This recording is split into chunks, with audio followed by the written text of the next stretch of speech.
Olá, queridos irmãos, tudo Amém. bem com vocês? Aqui é Gabriel Sá quem está falando e o nosso querido irmão Eliseu Souza. Amém.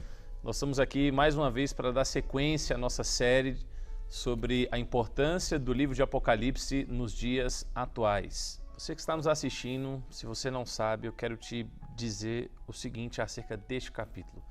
Este talvez seja o capítulo mais importante da Bíblia, porque ele registra o centro das operações de Deus, né, Eliseu? Amém, exato. O centro das operações de Deus. E eu queria ler com vocês aqui um pouquinho sobre esses 6 primeiros versículos, Eliseu, Sim. do capítulo 4. Sim. Aí a gente vai discorrendo um pouquinho Exato, acerca a gente pode fazer isso. dos significados, né, que são encontrados aqui e as Isso. aplicações que a gente pode extrair para a nossa vida. Então, capítulo 4, versículo 1 diz assim: Depois dessas coisas, olhei e eis não somente uma porta aberta no céu, como também a primeira voz que ouvi como de trombeta ao falar comigo, dizendo: Sobe para aqui e te mostrarei o que deve acontecer depois destas coisas.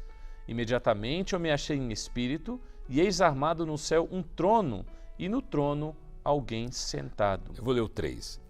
E esse que se acha assentado é semelhante no aspecto à pedra de jaspe e de sardônio, e ao redor do trono há um arco-íris semelhante no aspecto à esmeralda. Ao redor do trono há também 24 tronos, e assentados neles 24 anciãos vestidos de branco, em cujas cabeças estão coroas de ouro. E do trono saem relâmpagos, vozes e trovões. E diante do trono ardem 7 tochas de fogo, que são 7 Espíritos de Deus.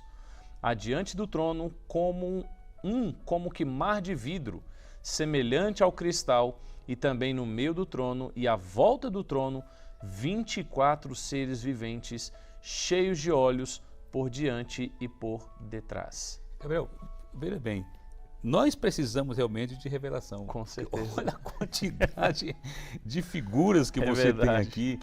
Então a gente precisa estar no Espírito. Isso. E o Senhor vai nos dar graça para nós falarmos das principais figuras que nós encontramos aqui no capítulo 4, né, Gabriel? Isso, exatamente. Esses primeiros 6 versículos, eles apresentam algumas figuras que é importante que nós entendamos que figuras são essas e quais são as aplicações, quais são as lições, Eliseu, que Isso. elas nos apresentam, né? E eu quero destacar aqui 5 coisas importantes desses 6 primeiros versículos, né? O primeiro é que essa grande visão, ela trata, Eliseu, do ministério celestial de Cristo, né? Aquela altura, quando João recebeu aquela visão, que era algo por volta do ano 90 depois de Cristo, o ministério terreno do Senhor Jesus já havia passado. E para muitos, né, o Senhor já havia concluído o que ele havia vindo fazer aqui na terra.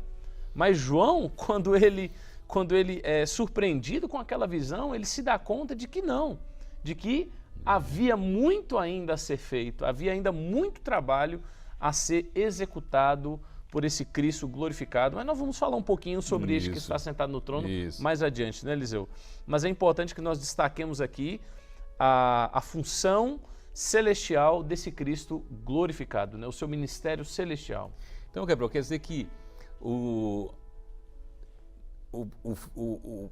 aquela conclusão que tivemos de Cristo ascendendo, a visão que nós temos aqui no capítulo 4 é exatamente essa? Exatamente. É o que aconteceu, ou o estado de Cristo nos céus? Perfeito, Eliseu, exatamente.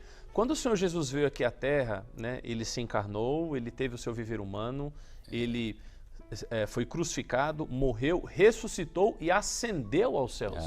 Então, esse capítulo 4, ele dá início, Eliseu, à história do Senhor Jesus após a sua ascensão. Não somente a história do Senhor Jesus, mas como nós veremos aqui, a história da humanidade. Né? Como as coisas transcorreram e sucederam logo após esse fato que foi a ascensão de Cristo. Então nós temos aqui o Cristo ascendido dos céus, executando o seu ministério celestial. E é interessante, Eliseu, que aqui é nos dito que ao redor desse trono há um arco-íris, né? Olha só que coisa interessante. E esse arco-íris, para quem não sabe, ele é um símbolo da aliança que Deus fez com o homem. Você se lembra, Eliseu, Isso. no livro de Gênesis, na época em que Deus julgou a terra com o dilúvio? Isso. Logo após o dilúvio, ele, quando cessaram as águas, né, acabou a chuva, então houve um arco-íris. E aquele arco-íris foi um símbolo da aliança, né, Eliseu? Jurando de que jamais ia julgar novamente a terra com águas, né? Exatamente, exatamente. E quando você olha para esse arco-íris no livro de Apocalipse, a primeira coisa que a gente aprende é que Deus é fiel. Amém. Ele é Isso um mesmo. Deus que cumpre as suas promessas. Você vê, ó, milhares de anos atrás, Deus havia feito uma promessa a Noé e ele vem cumprindo essa promessa ao longo dos séculos, ao longo das eras. Você que está aí nos assistindo, creia, Deus é fiel. Amém. Ele é um Deus de alianças, ele é um Deus de promessas. Isso. E quando você olhar para esse arco-íris aqui, que está ao redor daquele trono, lembre-se da fidelidade de Deus. E aqui também, Eliseu, nós vimos que desse trono saem relâmpagos, Isso. saem vozes, saem trovões. Que coisa maravilhosa, Que hein? coisa, né, Eliseu? E ao mesmo tempo amedrontadora, né? Sim. Porque você tem um trono, de repente tem trovões, relâmpagos, Exato. vozes. Você vê, ó, o arco-íris nos remete à fidelidade de Deus. Isso. Mas os trovões e os relâmpagos são sinais de advertência, Eliseu, Isso. ao mundo pecador. O mundo hoje está tomado pelo pecado. E nos céus há um trono cheio de trovões, cheio de relâmpagos, que soam como uma grande voz que conclama o homem ao arrependimento, né? Da mesma forma que quando nós olhamos para os céus e notamos que nele há trovões, há relâmpagos. Isso. Qual é o sinal claro, Eliseu, que está por vir? De que vai chover. Exato. Né? Da mesma forma, esses trovões, esses relâmpagos, essas vozes são um clamor, uma advertência de Deus ao mundo pecador. E aqui fala também de 7 lâmpadas, né, Eliseu? Exato. 7 tochas de fogo. Essas tochas são lâmpadas.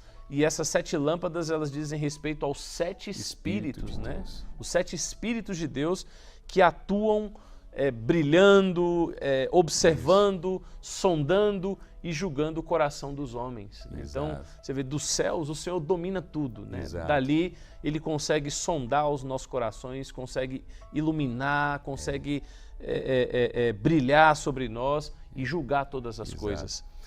Gabriel, todo Deus triuno, cada um tem uma função. O Pai tem uma função, o Filho tem uma função, o Espírito também tem.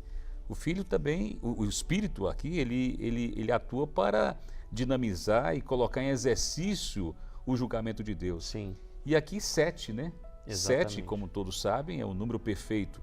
Só existe um Espírito, mas quando se fala 7 Espíritos, significa que esse Espírito ele se intensifica na sua ação para colaborar com a administração ou para o exercício da vontade de Deus Exatamente. na terra. Por isso, esses 7 Espíritos, Sim, né?